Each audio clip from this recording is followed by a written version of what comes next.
Namaste, viewers, and welcome to another episode of Be Consciously Healthy with Dr. Maria Scunziano Singh. Thank you, Dr. Maria, for making the time to join us to help us out today. We are talking about the golden years and how to make the best of them.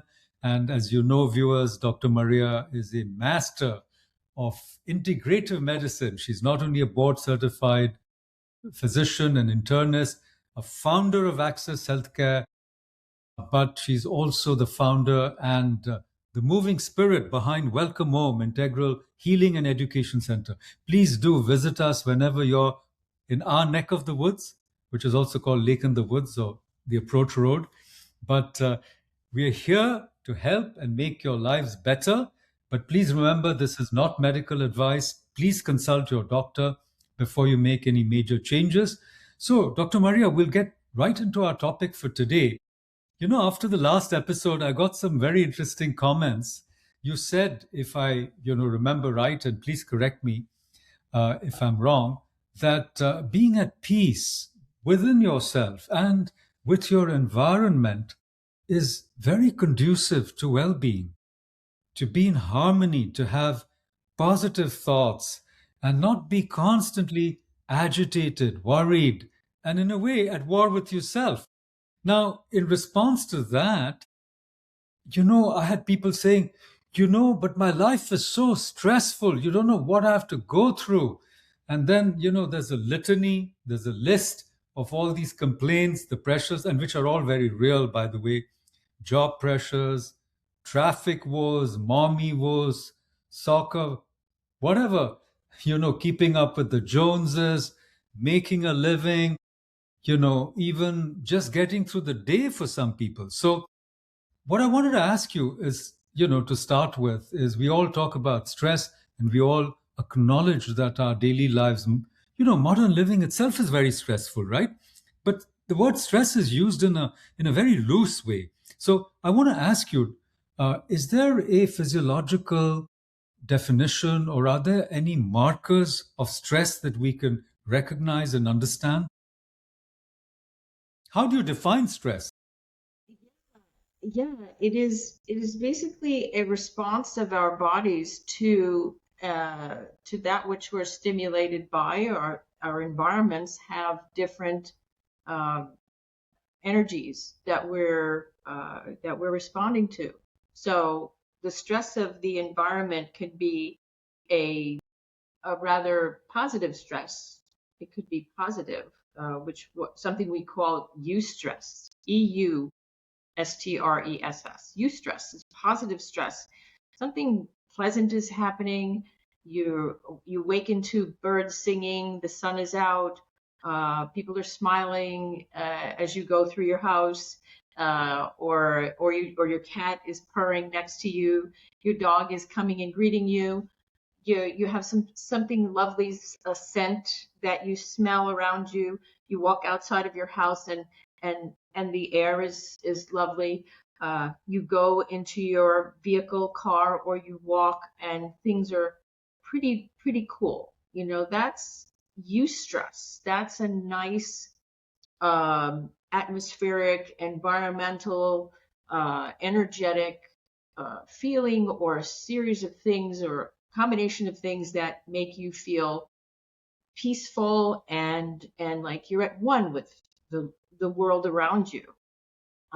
Then you have other forms of stress where the physiology, the nervous system can pick up on other things, like if there's someone angry, or the phone is ringing and you get a bad phone call, or you spilled something and burned yourself. These are reactions by the nervous system, and the body is saying, oh my God, how do I deal with this? So you could be dealing with or having to deal with a positive type, or you can have more of a negative type of stress, we call maybe distress. You can use one of those terms, like distress, or um, uneasiness, or something else that is not pleasant. And or if you hear bad news, or if you're dealing with some conflicts, or you're having had a fight, these kind of stresses are that which stir up the nervous system. It's a physiologic response. So you want to have your physiology generally in a good way with good stresses. There are good stresses, and then there are not so good, or those things that are uncomfortable for us. And we have to be able to deal with them. And it's the way you deal with it that will determine your overall feeling for the day. Because you can start out feeling terrible, and how you deal with that can determine if your whole day will be terrible, or perhaps you can nip it in the bud and then make your day much more peaceful and calmer and keep everything in balance. If you start out on the wrong foot, as we say, you can make it right. If you start out on the right foot, you want it to stay that way. You want to keep in good step and not have bad things happen. And it turns out that because of the energies of the universe, you start out with goodness. You generally will continue with it. But if you start out with an uneasiness because you're holding a lot in your body and your mind, your day may turn out to be just not very pleasant. So we've got to learn how to deal with these. Yeah, I think it's very useful what you've told us, especially, we tend to imagine that it's all in the environment, and the environment is sending out, all these signals to us, to our nervous system, to our physiology, and then we react to it, and we feel so disempowered. I'm so glad that you started with eustress and not with distress, because we all start with distress, unfortunately, in our, in the way we've configured our lives today. But I also want to get into, real environmental triggers, carcinogens, plastics, microplastics. You've talked so much about digital detox. We should get into some of these. But my real question is that, I guess we know more and more now about what stress does to us. And high levels of stress sustained over a long period of time can damage us. They can damage our internal organs. And, we're talking about holistic health for seniors or healthy aging. Isn't it true that there is a thing called inflammaging, that the body gets inflamed because of all these stressors, which kind of pile up one on top of the other? So, can you tell us a little bit more about the actual physiology of stress and how it can really damage us if we are not aware and take corrective measures? Absolutely. The stimuli can be, again, positive, negative. When you are in a positive state, your whole body, that is your nervous system, which attaches to your immune system, and your cardiovascular system, every system, we really can't separate them out. We separate them out just for educational purposes, for communication purposes, but our body is one orchestra. So the stimuli that come in will either have you feeling as a balanced orchestra, everything's playing right, the heart is beating nicely, the brain is calm, your liver is doing all that it does, your kidneys and so forth, they're all working, your lungs are happy, and you're breathing without erratic, kind of rhythm. You're in a good rhythm. The physiology, it's going to be determined, that is the physiologic response, going to be determined by these stimuli. What's going on? Are you, overwhelmed with things all of a sudden? Are you not? And like I said before, if you generally handle things well and peacefully and calmly, your nervous system will not react so wildly or with such ferocity that you become so stressed. And that kind of thing can lead to a whole release of really negative kind of chemicals in the body. Now, the body itself is not negative. What I'm saying by negative chemical response is these chemicals. We call them cytokines, a very technical term.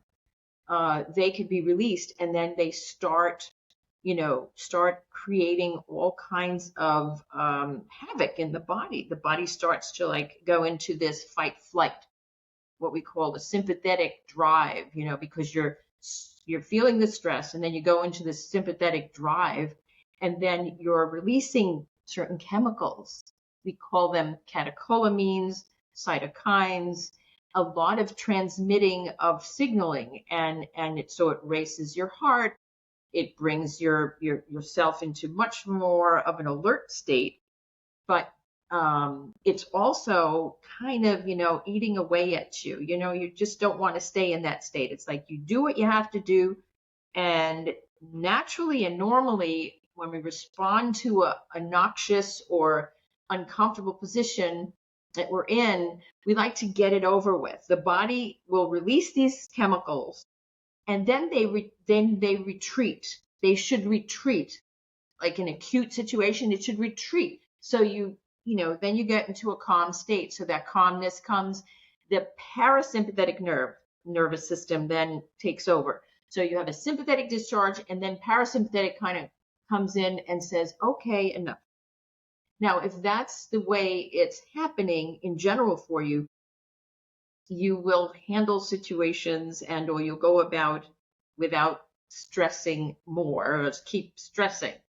But if there's a continuous irritant and you're continuously being uncomfortably stressed as opposed to positively being stressed, you will always be in that sympathetic fight flight, and those chemicals will keep coming in order to protect you. It's like a protective mode, so that you can run to where you have to run to, get out of danger, take a flight, go, pick up something, run, and then it should calm down. So this is where the imbalances happen when you're having an acute thing versus a continuous stressor.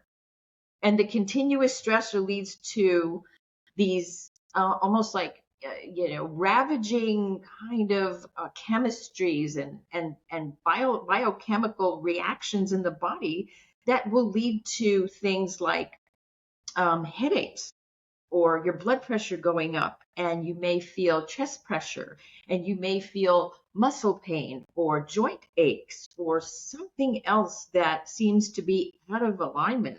Your stomach may be totally off. You may have gastric upset. You may have loosening of your bowels. So this kind of stuff does happen, and people have these chronic kind of stressors in their lives, not able to handle them well, and that lead to all of these uncomfortable outcomes. So the body becomes, it becomes weakened, or it ages. As you've mentioned, inflammaging. That's a whole topic in and of itself. But the body, it generally is trying to respond to something. The retreat of the chemistry that made you respond to whatever it was is normal, but it's not normal when you're constantly being stressed over and again. And if that happens, that's where we get into trouble.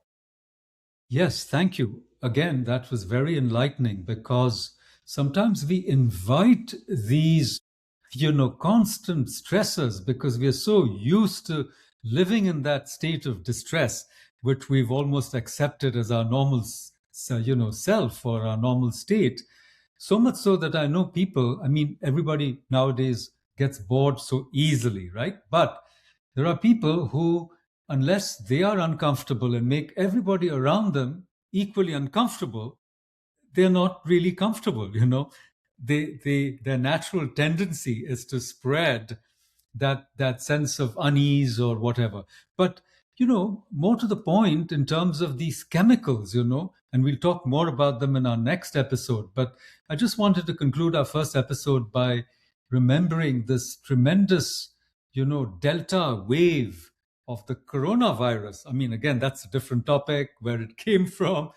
Some people call it the Wuhan lab virus, but we won't get into that now.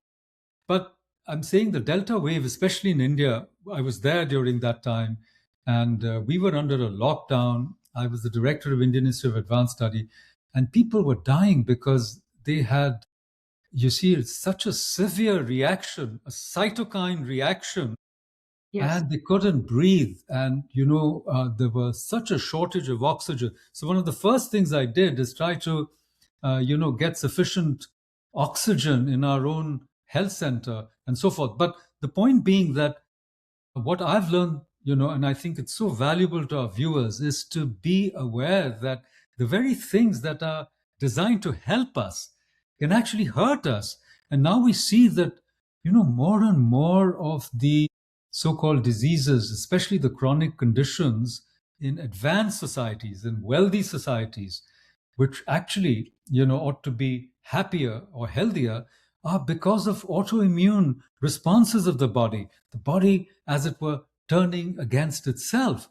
And that's where, again, Dr. Maria, your integrative approach, the holistic approach, you said, that everything is interrelated. You see, all these systems, we study them separately, in biology lessons, even in medical school, but everything is connected. And I think that what I found really useful is knowing some of this, increasing your awareness empowers you rather than feeling helpless. You can feel empowered because there's a lot you can do simply by being conscious. So I turn it back to you for your concluding thoughts on, these chemical reactions of the body, and then we will move on to, you know, I would say cortisol, which everybody is very curious to know a little more about. Go ahead, Dr. Marie. Yeah, the cortisol, as you just mentioned, is a hormone that is secreted by the adrenal gland, which sits on top of our kidneys. Right? We have two kidneys, two adrenals. So adrenal means on the kidney, like sitting on the kidney. And it is a gland that has very important function when we're dealing with these stresses in life. So the more eustress we have, the more of the positive stress, the more at ease we are releasing these kind of hormones like cortisol and epinephrine or adrenaline, we call it.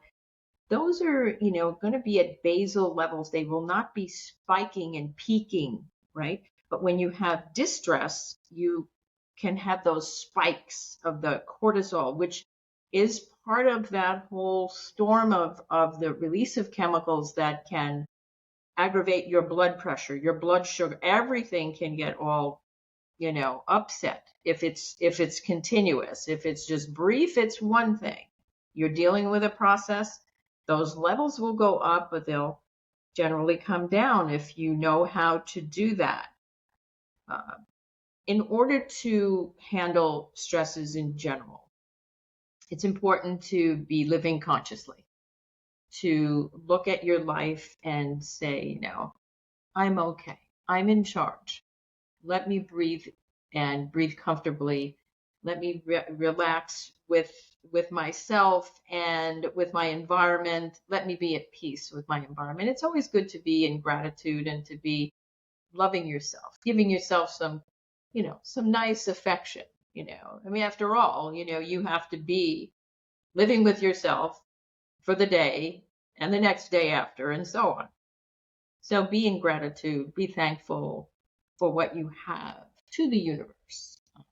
And and then, consciously think about the breath, breathe in slowly through your nostrils and then exhale slowly through your mouth in a longer for a longer time period. So it's like in one, 2, 3, 4, then out about 8 seconds or so. So like double the time out.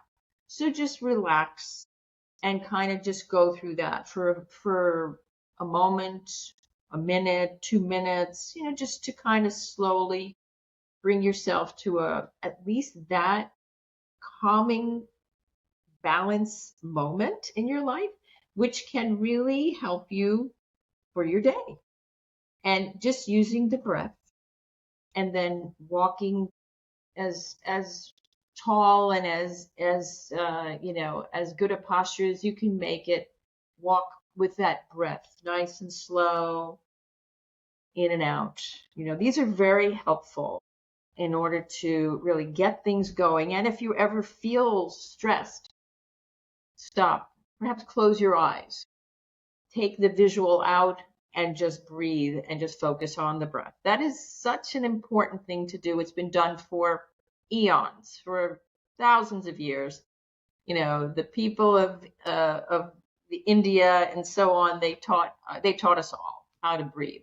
I think that's one of the most important things we can do, and then just taking that time. Even if you do a breath, kind of a breath moment, that's one of the best de-stressing things you can do. Yes, thank you. So we'll end our episode here, but I think the most important takeaway, or one of the most important takeaways certainly, is that the key to good health is actually being conscious.